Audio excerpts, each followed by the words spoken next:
that also, again, like back to the idea of values, right?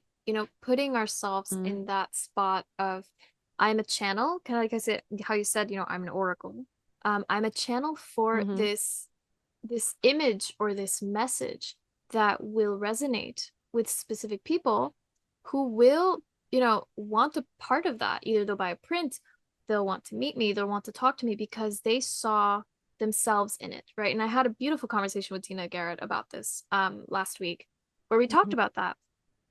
And the part of valuing, right? So I mentioned that I heard this also from a bodybuilder, and he was mentioning how a lot of people are very hard on themselves in terms also of, they tell us compare yourself to yourself, right? But there's also what values was I holding on to at that moment? Because if you are valuing technique over story, you can't necessarily compare the two in the rightful way because they're two different goals, right?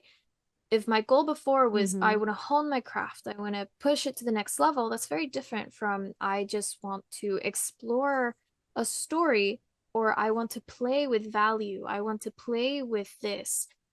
It has a much more different effect. And I really love that because that also comes down to Yeah.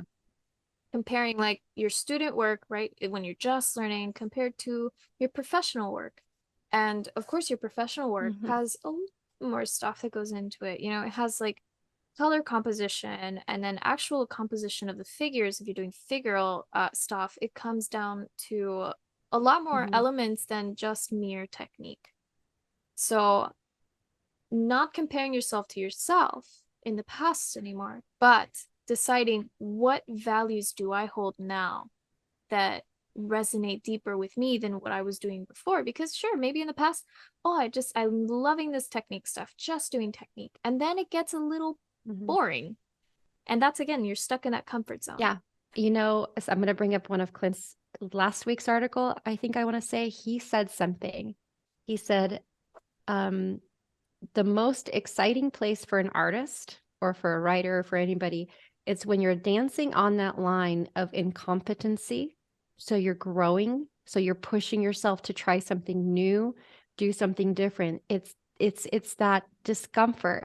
It's that awkward um I don't know how to explain it. When I don't know if anybody's had Invisalign or braces. It's like that Mm-hmm. pain of your teeth moving, but you kind of biting down and it feels good.